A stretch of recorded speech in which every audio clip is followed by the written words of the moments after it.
Hey, what's up everyone? It's Kayla Allen with Kayla Allen Scene, and today is all about dreaming big. That's right, and I am here on scene representing in my Dream Big gear, of course, at the second annual Dream Talk panel. Now this discussion will be led by young African American leaders who chase their dreams and share their Dream Big story to inspire others. Following will be a special networking event where you'll find food trucks, music, games, and of course, I'll be there conducting interviews, sampling some of that good food, and much more. Now, I know you all are ready to get inspired, so let's head to the scene and start dreaming big.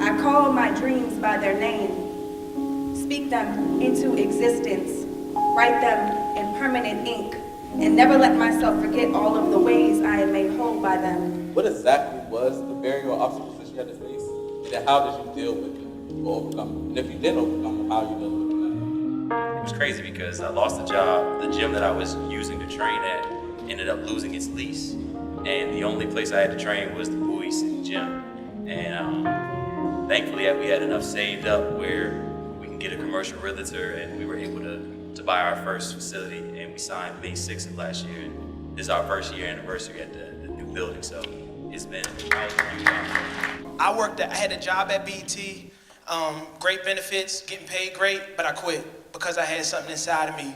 I got hired by Tyler Perry right after that, getting paid great benefits, probably making a $100,000 a year job, but I had something that God put inside of me, so I quit. See, the thing about a lot of people is the reason you don't get what you want out of life, sometimes you don't take enough risk for God to even help you. If you want God to help you, if you want something to happen from God, you got to take risk. You have to. It's a part of the game. Please talk about the importance of having your own, especially as African Americans. We started out with our own, and not putting anybody on blast, but it was taken from us. And we had no choice but to rely on other people, so it's good that the community, the Black community, gets to rely on one another for our resources.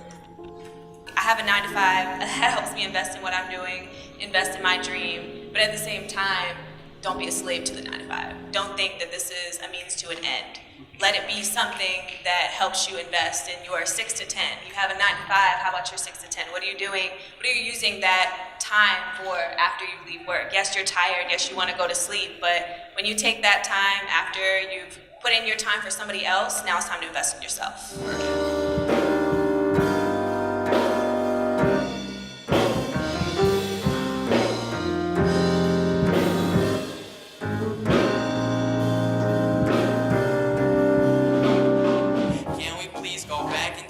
Whenever you other word rhyme and make believe was real to me. I love your lies, I'm gon' dream.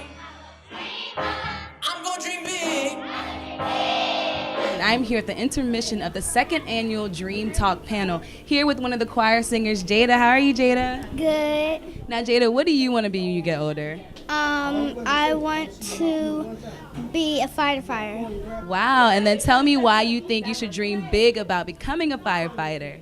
I should dream big because your dreams might even come true and believe that they will. When I think about the phrase dream big, I think about having that passion and having that commitment to execute your mission in life. So dream big to me means doing what I love and doing it well, meaning just being focused on what my tunnel vision is despite all of the negativity. As an entrepreneur, you're going to have obstacles and there are going to be things that you go through.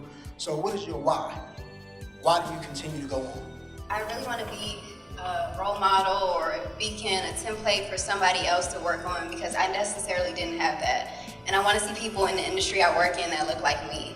So, and I know that we can do it as a community, it's just we don't have that experience or that foundation that other communities have. Let's talk about this whole concept of generational wealth, like how vital it is in the African American community. And like for you, sir, you the fastest one, so your son, he doesn't have to go to work for somebody else like we talked about earlier and go through the struggles that a lot of us have to face. He doesn't have to go about it that way. Even though entrepreneurship is a struggle, I'm not sure everybody can attest to that who was in it. It's not a 9 to 5, it's more like a 6 to 6 plus weekends, extra hours, so, but it's your own. it's your family name. So that he can pass it on his son, he can grow it, and he can pass it on his son or his daughter, and then they can just continue to grow. So this whole concept of generational wealth is like very dear to me, and I hope that you all take that away.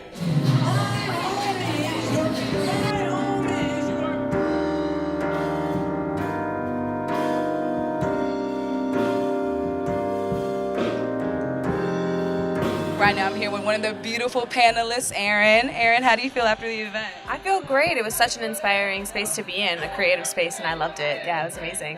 Yeah, so as a social media influencer, we always hear that that field is oversaturated, like you mentioned in the panel today. What advice do you have for those who still want to pursue that career? What dream big advice do you have for say? So just in terms of being in a saturated market in general, it's all about being original, being genuine, and being vulnerable with your audience. And I think that getting into the field is something that is hard because, again, it is so saturated, and building up that following and building up a rapport and building up a support system can be challenging because you have to create content that people resonate with.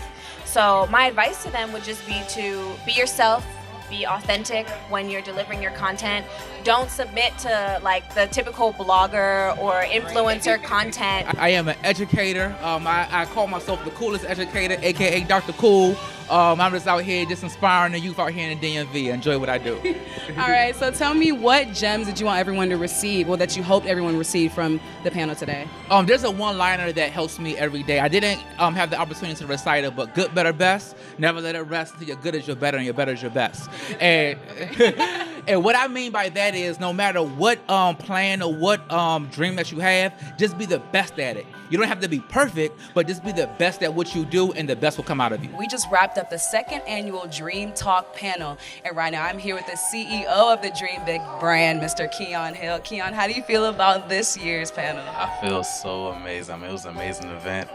Great turnout. The panel was super strong. They dropped a lot of gems, things that are going to resonate with people for the rest of their life. So that was the goal. To impact as many people as possible.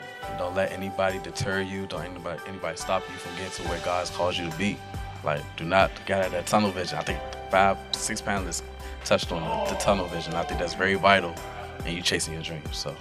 Now, Keon, you're also a young entrepreneur yourself. Who inspired you to dream big about your brand? My parents. I mean, my pops is an entrepreneur. My mom has been supporting me since day one. So, like, I always had the blueprint. I just always knew what to do. So I just went into it, trusted God, and then the rest was history. So stay tuned for our next event, August 11th, our Community Day. It's going to be huge. We got basketball tournament, vendors, food trucks, games, everything. So you do not want to miss this. It's going to be amazing. Okay, one more time. Remind everyone what we need to do every day, which is dream big. All right, dream big, everyone. Thank y'all for tuning in. Okay. Shout out to Kayla Allen Scene. She doing it big, man. Shout out to her. Dream big.